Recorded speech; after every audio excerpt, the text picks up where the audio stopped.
E acho que antes de iniciar aqui o nosso bate-papo, acho que um breve contexto, né? Todo mundo tem acompanhado bastante os desafios que nós temos vivido no país, né? E com o endividamento e inadimplência atingindo, diria, recordes, né? Então tem um grande desafio pela frente. É claro que esse endividamento das famílias, né, não decorre de uma única causa, a gente discute bastante na FEBRABAN, né, vários especialistas apontam uma série de causas, né, para esses desafios do nosso país. Tem, naturalmente, uma questão de inclusão financeira, o que é bastante positivo no país, mas também uma expansão da oferta de crédito, né? Por alguns anos a gente viveu com 150 bancos no Brasil, né? Hoje, nos últimos 10 anos, surgiram mais 1.500 instituições de pagamento, financeiras, fintechs, então a gente tem um novo mercado. Também tem o custo de vida, né, elevado, isso naturalmente pressiona a renda das famílias, muitas vezes levam pessoas a tomar crédito, né, para pagar contas do dia a dia. Tem também um modelo nosso nacional, e né, não é de hoje, muito fundamentado no 10 vezes sem juros, no crédito, né, um pouco uma cultura, né, uma jabuticaba do nosso país, e também desafios mais recentes, não dá para ignorar os gastos com apostas online, bets, né? Esse é um grande fenômeno no Brasil, que também tem consumido a renda, o orçamento familiar, e, por fim, um desafio nosso também de baixa educação financeira no país, né? E todos temos atuado aqui para avançar. Então, o fato é que, diante de toda essa pressão financeira que o consumidor vive, o consumidor acaba reagindo, né, de diversas formas, né? Ou renegocia, ou postega aquela dívida, ou some, né, não atende mais o telefone, né, não fala mais com o credor, desiste de pagar, enfim, né, tem um desafio aqui desse diálogo, né, de como lidar com esse consumidor e diante de todos esses desafios. Né, para entender esse comportamento, né, a gente tem aqui um time de especialistas, cada um de uma área, né,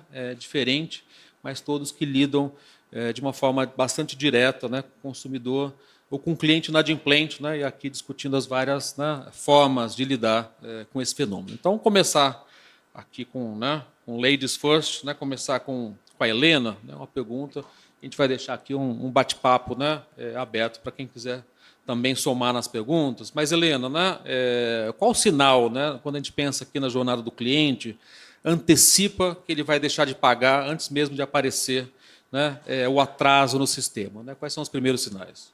Primeiramente, queria agradecer aqui a CCX. Acho que é sempre muito importante a gente trocar, né, experiências, ideias e falar um pouco o que a gente está fazendo. Do ponto de vista de cobrança, o primeiro atraso é só a consequência. Então, muito antes, meses, semanas, o consumidor já vai dando sinais que sua vida financeira piorou, ou que ele não vai conseguir honrar os pagamentos, né? E a gente consegue ver isso, a maioria comentou, realmente na piora de endividamento. Então, nos últimos anos, a gente vê uma piora, o orçamento das famílias está mais comprometido, é fato. Então, o consumidor precisa priorizar, precisa escolher. Ele olha, né, o conjunto de dívidas, de boletos que ele tem para pagar no mês e fala, olha, esse eu vou pagar primeiro, esse eu vou adiar, aqui eu vou ter que renegociar, essa soma aqui eu não vou nem pagar, nem no mês seguinte e nem para frente, né? E aí a gente consegue ver isso, falando um pouquinho do contexto, né, nos indicadores macro do país. Então, assim, hoje a gente está com 83 milhões de inadimplentes, né? Isso representa 50% da minha população ativa adulta, né? Nos últimos 4 anos, esse número aumentou 30%. São 17 novos inadimplentes no mercado. A gente está falando de uma média de 4 dívidas por pessoa, somando um saldo de 7 mil. 7 mil é um valor muito alto, né, para a nossa renda média. Então, tem uma série de ações aqui que a gente consegue observar, comportamento do cliente, para a gente se antever e a gente tentar antecipar os gatilhos de risco, né? Então, acho que esse é o grande diferencial da gente aqui na cobrança, né? Essa antecipação aqui do comportamento. Então, o que a gente pode olhar de forma geral, né? O padrão de pagamento desse cliente. Então, anteriormente, ele pagava alguns dias antes do vencimento, agora ele só paga no vencimento, ou 1, 2, 3 dias depois. Ele antes pagava o valor total de um boleto, de um cartão, de uma dívida, agora paga o valor mínimo. Como que está a interação desse cliente nos canais? tanto ativo, tanto receptivo, entendeu? No WhatsApp, no bot, na central, inclusive no telefone.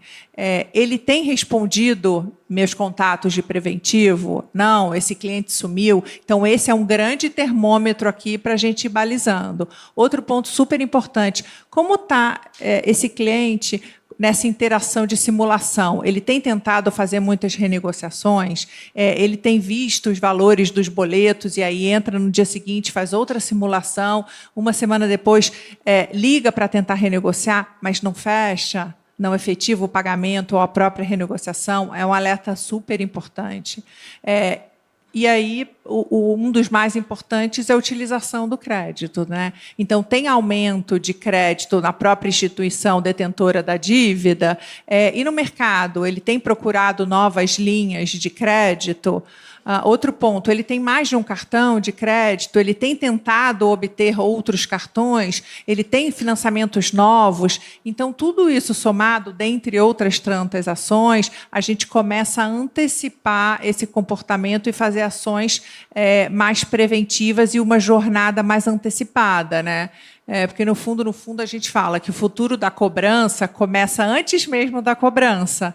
Então, eu acho que o nosso desafio é antecipar comportamento, antecipar gatilhos, risco, fazer algo mais preventivo de forma efetiva e tentar diminuir perdas, que esse é um contexto, assim, acho que dá para a gente antecipar muito dos comportamentos desse cliente.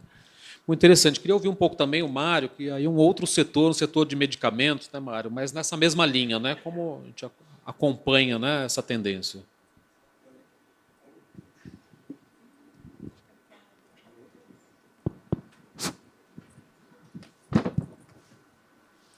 Obrigado.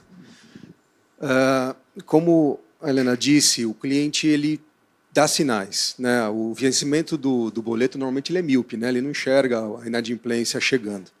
Então você entende, por exemplo, a mudança no comportamento de compra do cliente, ele começa a pedir coisas mais fragmentadas, ele sempre está querendo algum prazo extra fora do padrão dele ou algo que normalmente ele já fazia.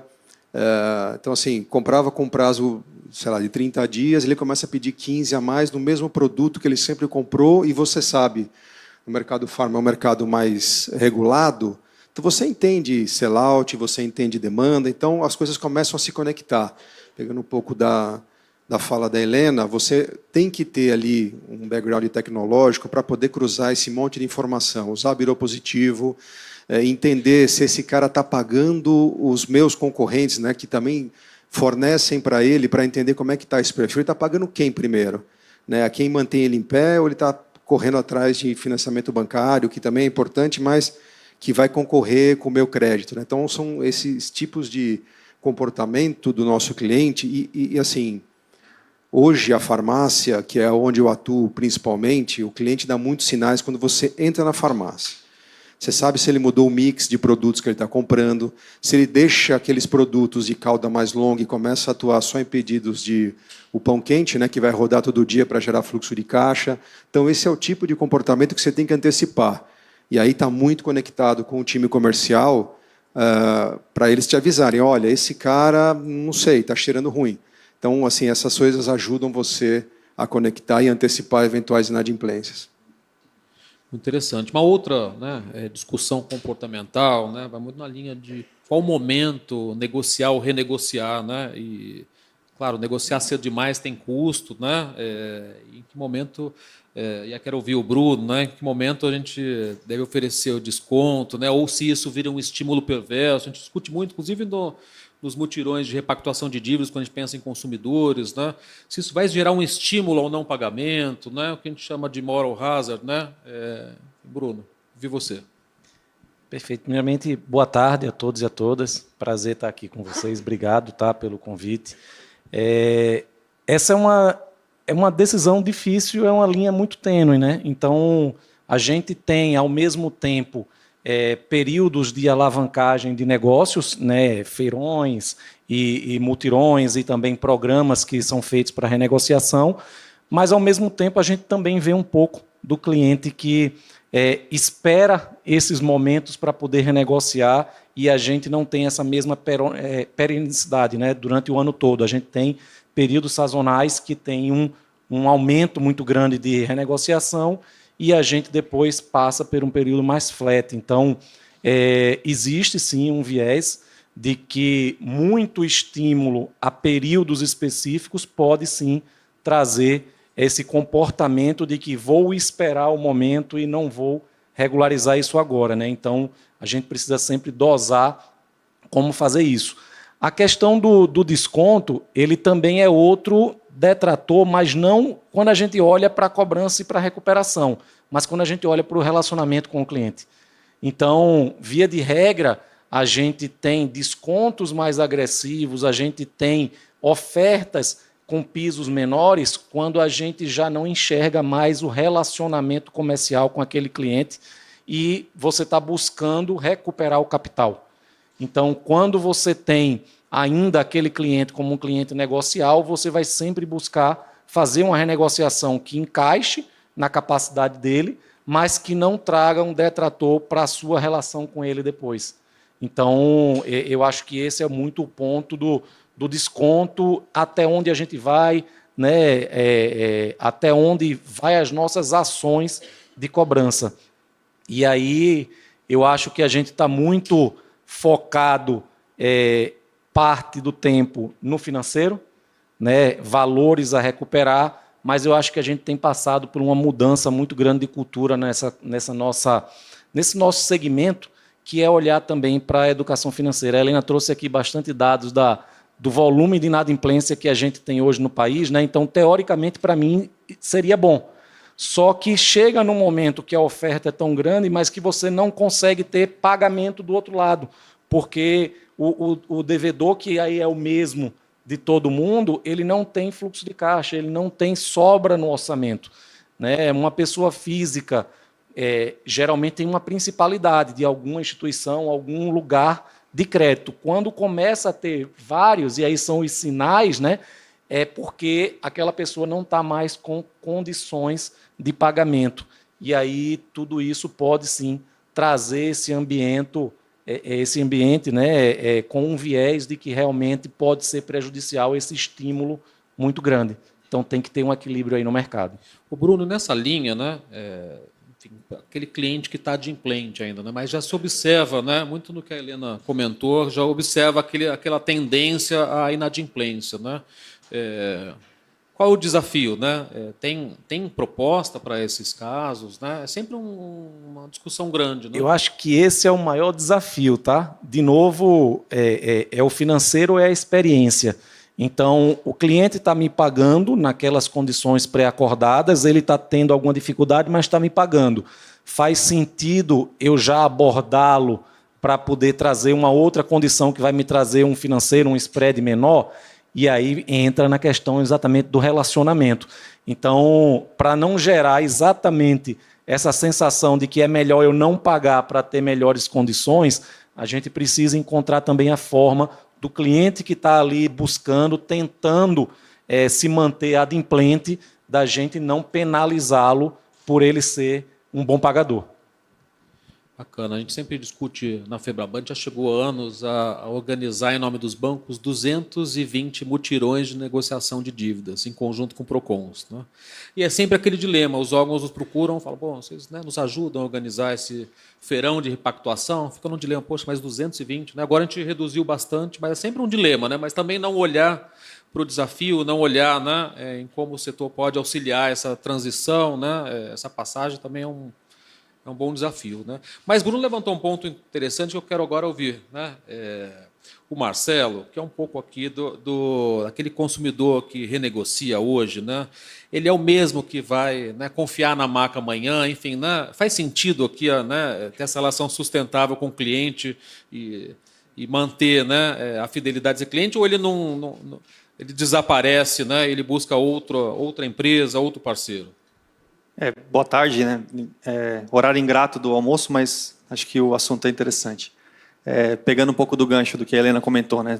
Metade da população, de alguma forma, está inadimplente. Então, eu diria que é absolutamente necessário você conseguir recuperar o relacionamento com com esse cliente que tá passando por um momento difícil, porque daqui a pouco os clientes são os mesmos, né? Daqui a pouco o mesmo cliente que está com problema para pagar é o cliente depois que vai voltar a fazer negócio com a sua instituição ou com outra.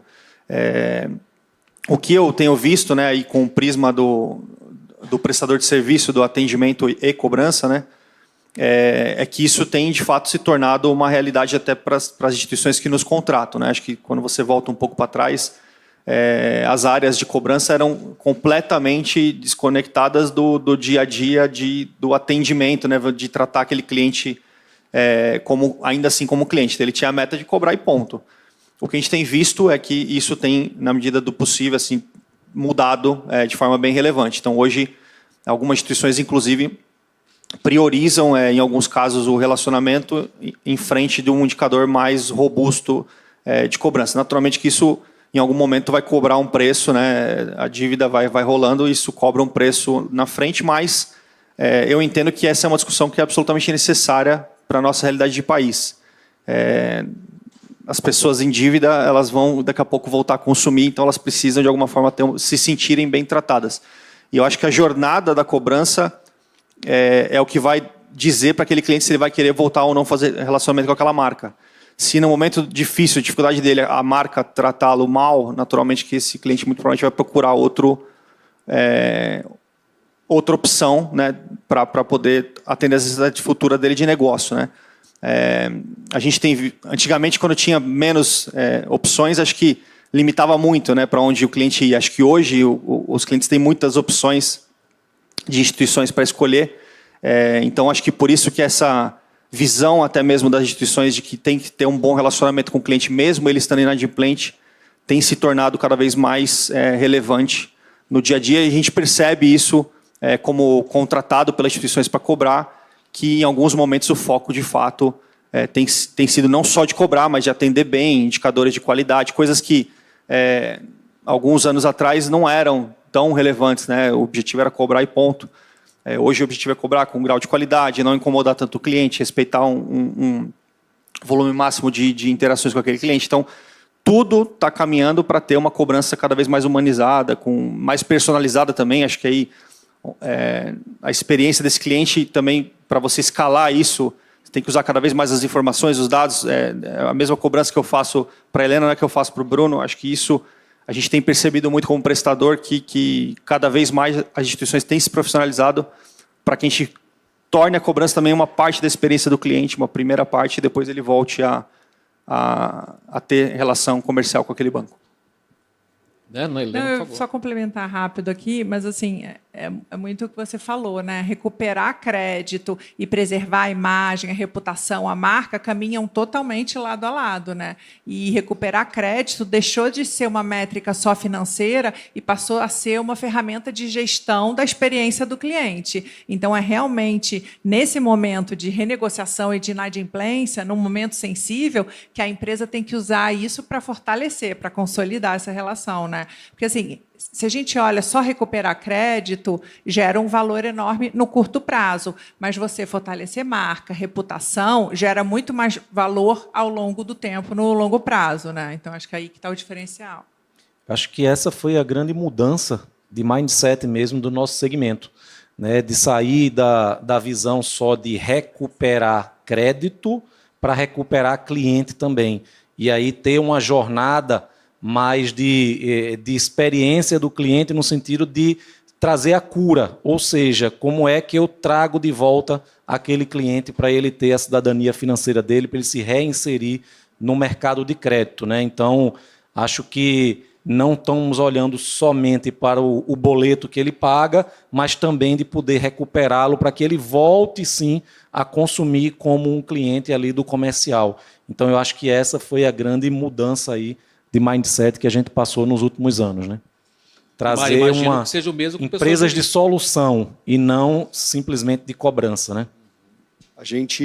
Quando a gente olha hoje o mundo do CNPJ, que é onde eu atuo, 1/3 das empresas estão inadimplentes. Eventualmente e invariavelmente esse cara vai voltar a fazer negócio contigo. Então, assim, você jogar uma bomba atômica para queimar as formigas não vai adiantar nada. Então, você precisa conversar com esse cliente, precisa entender o momento dele. ele está inserido, nós estamos inseridos nesse macroambiente, né? Então, como que a gente faz esse cara sobreviver para poder voltar a comprar contigo, né? E quem já repactuou e busca de novo, né? Vocês? Uma segunda, uma terceira chance? Normal. A gente tem digamos que uma cultura de uma renegociação, de um parcelamento muito longo. Por quê? A maior parte do perfil dos nossos devedores ele está procurando encaixar aquele valor no orçamento. Então, ele se compromete que em 60 meses, né, ele vai pagar um valor, mas ele tem um imprevisto no meio do caminho e ele precisa repactuar. E esse é o cliente que a gente precisa recuperar, porque ele está preocupado em se manter adimplente, em trazer, chegar até o final da solução, quitar aquela dívida. Então, é bastante comum as sucessivas renegociações, mas é justamente o cliente que está buscando adequar ali o seu poder aquisitivo, o valor que ele tem ali disponível para poder se manter adimplente. Está interessado, né? Manter o vínculo e quer repactuar, né? Mário, aqui, né, seguindo com você, né, e aí empresas de segmentos diferentes, né, naturalmente têm réguas de cobrança bem distintas, né? E o rigor que funciona no segmento faz sentido em outro. Queria ouvir, né, você e também né, quem quiser complementar aqui a pergunta. Boa. Pegando um pouco do que o Bruno estava falando, o nosso cliente hoje, invariavelmente, ele está devendo alguma coisa, né? Usar dados apenas para no birô negativo, está restritivo, tem algum PFIM, algum refim, protesto, isso já não diferencia quem é bom e quem é ruim, né? Você tem que precificar, evidentemente, um crédito e prazo para poder continuar vendendo para esse cara, né? E aí saber a hora certa de cobrá-lo, né? Hoje, na CIMED, a gente usa muito scores de comportamento, né, para poder entender quando agir para cada tipo de cliente. Tem cliente que funciona, às vezes, só com lembrete, tem cliente que vai precisar de mais ataque, vai ter cliente que vai precisar da visita do time comercial. Então, tudo isso você tem que... Não é uma ultra personificação, nem customização extrema, mas entender o que fazer, até para você gastar um pouco menos de dinheiro nessa cobrança e trazer esse cara de volta para o jogo. Então, assim, hoje a gente tem usado bastante automação para entender qual é a melhor regra para esse cliente? Como eu antecipo isso? É só o lembrete simples, funciona para alguns, para outros não. Outras eu vou junto com o time comercial. Uma das coisas que meu time faz muito é estar no campo junto com o time comercial para tentar ou negociar ou antecipar uma inadimplência. Então, tudo isso vai somando numa regra. Lógico que eu tenho passos bem delimitados, que são coisas importantes que você tem que fazer, né? Até para você não deixar muito solto a inadimplência, porque, de novo, a gente tem que ser ativo o suficiente para não incomodar o cliente, mas também ativo não o suficiente para não deixar ele solto, porque ele vai privilegiar outro distribuidor que vai estar no pé dele. Então, essas coisas vão conectando. E, de novo, eu reforço o que eu já disse aqui. A tecnologia tem que ajudar a gente a sair do outro lado com essa brincadeira. Hoje, os custos são muito altos para você poder manter qualquer estrutura de crédito e cobrança hoje. Você tem que fazer conta, tem que fazer bid com o fornecedor para ir reduzindo o custo, seja birô de crédito, seja motor, seja o que for, para você ir calibrando e entender o que adapta no seu negócio. A receita de bolo, acho que todo mundo aqui poderia escrever um livro e colocar a sua receita de bolo na internet, no Amazon, lá vendendo teu livro. Mas não é assim que funciona o jogo, né? Então, a gente tem que ir aprendendo isso, e acho que a melhor escola é você estar no campo, olhando o seu cliente e falando com ele. Não, complementar só a parte de dados e analytics, mas assim, eu acho que o grande dilema da cobrança, de forma geral, é em que momento a gente tem que cobrar e com que desconto, com que oferta. Então, o grande dilema, se eu negocio cedo demais com desconto muito baixo, a probabilidade desse cliente fechar é muito pequena. Se eu negocio cedo, mas com desconto mal dimensionado, eu posso dar um estímulo, que nem a gente falou, para ele atrasar e querer sempre, né, pegar esse desconto. E aí também, se a gente espera muito, a gente perde a chance, grande chance, de forma relevante, da recuperação. Então, assim, qual é a melhor janela? A melhor janela depende do cliente. Então, assim, a gente tem falado muito de jornada personalizada, uso de IA, analytics robusto, acho que em todas as empresas de cobrança, e realmente é necessário, porque eu preciso entender a oferta de acordo com o meu perfil do cliente, né? Então, olhar para dentro de casa, olhar o mercado e ver como que esse cliente está atuando, né? Não, assim, a cobrança não tem que tratar todos os clientes, não mais, né? No passado já tratamos, né, os clientes de forma igual, mas a gente tem que chegar no cliente certo, no momento certo e com a oferta principalmente mais correta. Nem tudo que funcionou para um dado segmento, um dado tipo de dívida vai funcionar para o outro, né? A gente sempre fala muito que todas as estratégias são complementares. Não tem uma estratégia melhor ou pior, vai depender do perfil do cliente. E aí é onde entra, né, a nossa hiperpersonalização, que a gente muito fala, mas pouco usa. Tá? A gente ainda não consegue tratar dados da maneira mais adequada que a gente deveria. Mas a gente tem nossos modelos próprios que a gente olha comportamento para entender qual é o tipo de ferramenta que aquele cliente responde, qual é o tipo de canal. Todos os canais estão disponíveis para ele acessar, mas para a gente ir ao encontro do cliente, a gente justamente usa esses modelos de hiperpersonalização. Então, é bem diferente uma pessoa da outra, que parece ser igual, mas as regras de cobrança elas mudam bastante com o perfil ali. Acho que do prisma ali de quem opera, né, sem dúvida, hoje é bem diferente do que era alguns anos atrás. Né? Você colocava o mailing lá no discador e seja o que Deus quiser, né? Era volume, volume, volume, muito mais do que estratégia, vamos dizer assim. Né? Acho que hoje, sem dúvida, cada segmento tem uma estratégia diferente. Com certeza, o cliente que tem algo a perder, ele tem um comportamento diferente do que simplesmente o que deve o cartão de crédito. Acho que você consegue ver perfis totalmente diferentes quando você está cobrando esses clientes. A gente acredita muito, do nosso lado aqui, o que a gente tenta fazer, minimamente, que nem o Bruno disse, acho que ainda podemos fazer muito mais, mas minimamente dizer que alguns clientes, você consegue criar uma persona de cada um dos clientes que você cobra, dizendo o seguinte, olha, esse público desse cliente específico, ele reage melhor a um canal X. Já esse público não, ele vai preferir que você ligue para ele mesmo, ele ainda atende o telefone. Já estava até conversando antes de entrar aqui, o Bruno falou que atende todas as chamadas, acho que ele é um caso a ser estudado, inclusive, porque a maioria das pessoas acho que hoje já praticamente não atende ao telefone. Então, para a gente, né, que opera, tem sido desafiador buscar os demais canais. Né? Acredito sim que o brasileiro ainda ele gosta muito de a última milha, eventualmente, de uma negociação, principalmente as que são mais complexas, que envolve uma negociação maior, que é uma dívida maior, ou que é longo prazo. A última milha eu ainda acredito que acaba quase que sempre acontecendo pelo telefone, com uma interação humana. Mas uma boa parte dessa jornada que esquenta aquele cara que vai pagar, ela pode ser feita por vários canais ali. Então, acho que sim, cada cliente, segmento e tipo de cliente, ele vai ter uma estratégia bem personalizada. Acredito que pode ser ainda cada vez mais, né, com o uso de cada vez mais IA na ponta, de fato, o uso de fato do negócio, mas a gente ainda já consegue fazer bastante coisa.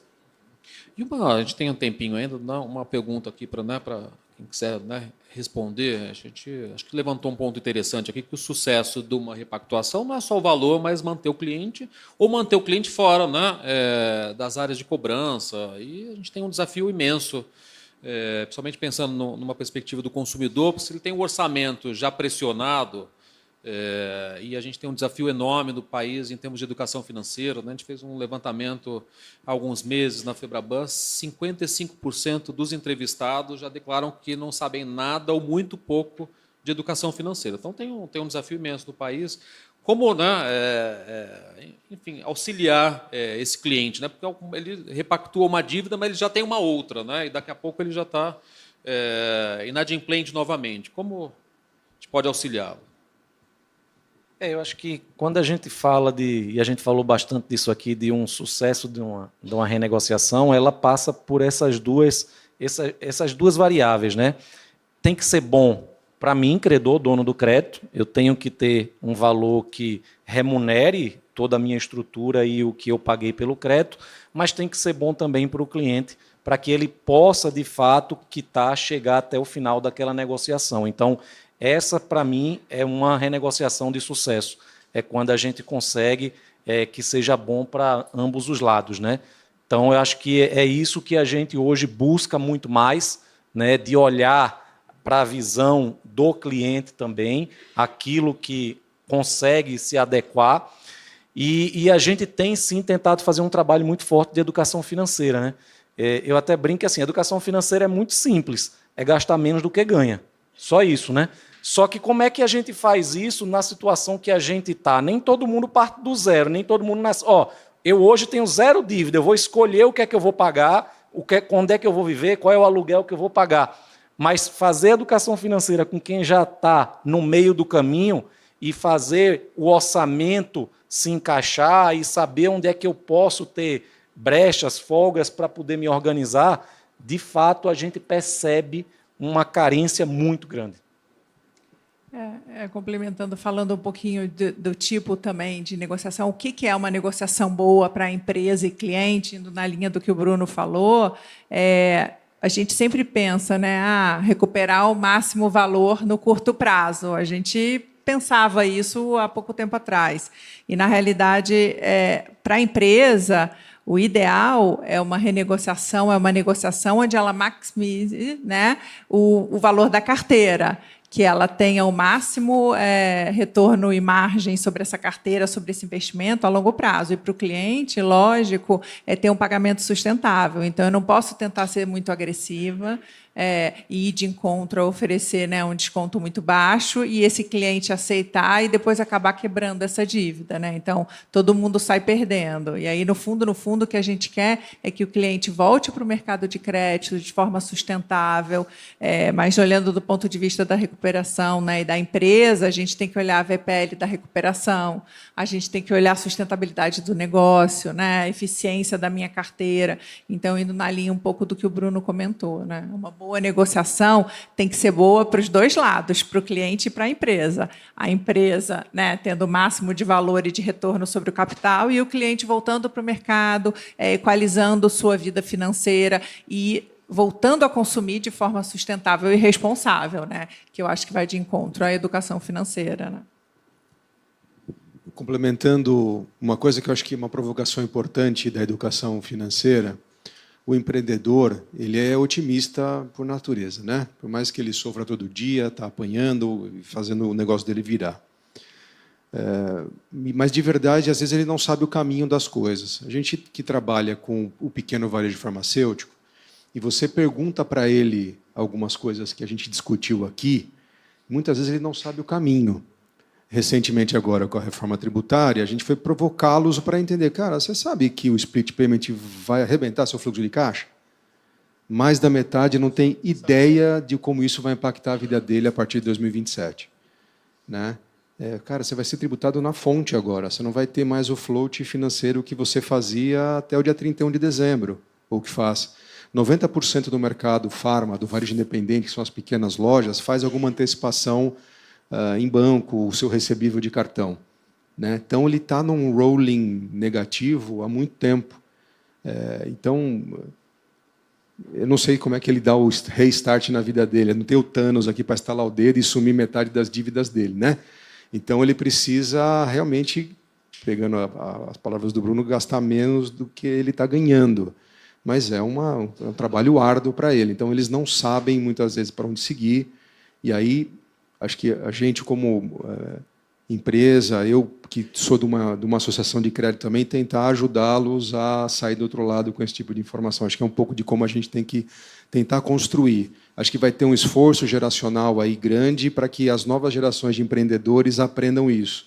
Então, consumir mais informação, conseguir entender como gerir bem um negócio, aí cabe a gente, como formador de opinião, levar isso para eles. Acho que não tem muita escapatória, não.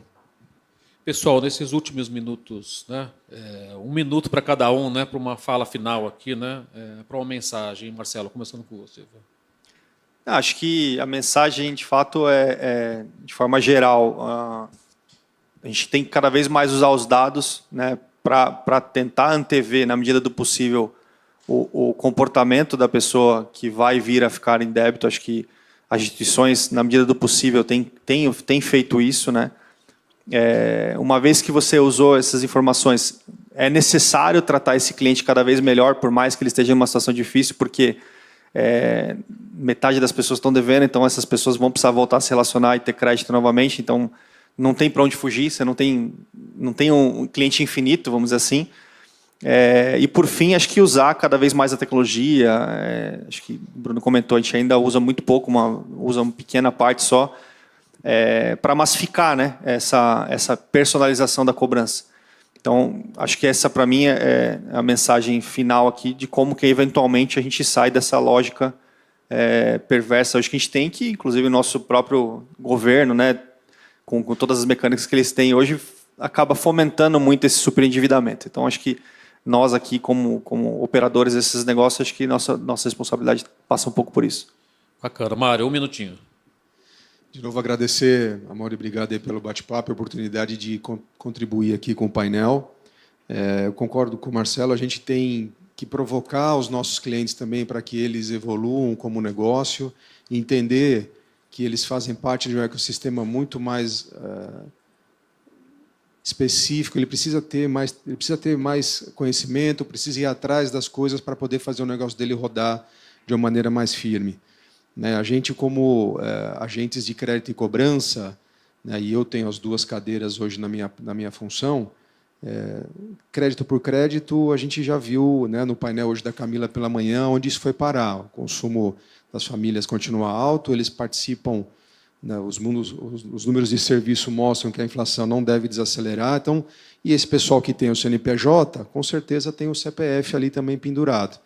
Então, a gente tem que fazer essa provocação, usar aí as nossas entidades para poder pedir um pouco de ajuda do governo. Cara, ajuda a gente a sair desse ciclo vicioso, para que a gente tenha aí ciclos de mais longo prazo, com mais virtudes, para que a economia brasileira volte a andar a passos mais firmes e longos, né? Bruno. Acho que a hiperpersonalização, de fato, é o que a gente precisa avançar. As pessoas têm comportamentos diferentes, as pessoas têm perfis diferentes, e a gente precisa se preparar para poder atender cada um desse tipo de consumidor customizadamente. Então, não é mais, como a gente falou aqui, uma coisa só que funciona para todo mundo. Você tem que ter estratégias complementares, você tem que ter modelos complementares. Então, eu tenho uma dívida de 100, o Marcelo tem uma dívida de 100, não quer dizer que o Marcelo só possa pagar 50 e eu também vou ser 50, então a gente tem que entender a capacidade de pagamento e como que a gente faz essa gestão. Então eu acho que a gente precisa evoluir muito nessa questão da hiperpersonalização mesmo, para que a gente possa entregar para cada cliente uma forma diferente e uma solução que atenda a ele.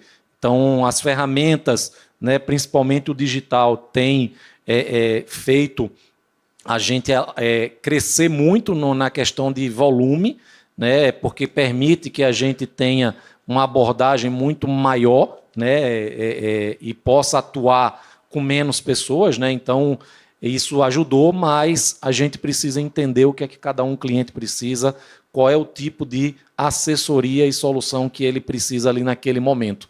E não podemos esquecer que a gente tem um compromisso com a educação financeira. Sem a educação financeira, a gente não consegue fazer com que esse número de inadimplentes diminua. Bacana. Helena, comecei com você, termino com você, 1 minuto, porque eu estou no vermelho lá. Bem rápido. Na realidade, assim, acho que eles resumiram bem, mas é isso. Assim, acho que o grande desafio é usar o grande volume de dados que a gente tem, que é uma coisa realmente enorme. Eu sou da área de analytics, e aí o nosso desafio dia a dia é juntar todos esses dados e tirar insights relevantes. Porque insights não tão relevantes, que eu não consigo atuar diretamente em benefício do cliente, e em meu benefício, são fáceis, mas o difícil mesmo é você analisar de forma consistente, estruturada e tirar soluções para o cliente, porque eu acho que, no fundo, a gente que trabalha com cobrança, a gente tem uma responsabilidade, sim, em fazer acordos respeitosos, mas que cabem no bolso do cliente, porque, no final, se o cliente quebra e não honra o compromisso, a gente também sai perdendo, né? E, ao mesmo tempo, eu tenho que também olhar a nossa rentabilidade. Então, né, é uma balança aí que a gente tem que ir monitorando. Mas, sem dúvida, personalizar e tentar automatizar a personalização, porque senão, né, é uma quantidade de dados muito grande, quantidade de clientes que a gente atua é muito grande, e aí é o grande desafio, né? E aí pensar, de novo, o melhor cliente, chegar na melhor oferta, com uma melhor abordagem, a frequência, né? E aí a gente pensa, né? Sempre dá mais desconto para o cliente, do ponto de vista do cliente, do ponto de vista da empresa, né? Eu tenho que ser sustentável. Então, não necessariamente na cobrança, o melhor desconto é o maior desconto. E sim, é o menor desconto que gera um pagamento sustentável, porque aí é ganha-ganha. Ele volta para o mercado e a empresa retorna seu capital. Basicamente isso. Muito bom, pessoal. Obrigado pela disponibilidade de vocês, o privilégio, né, moderar esse painel, e também obrigado pela atenção de todos, né, que venha logo o almoço, né, pessoal? Obrigado.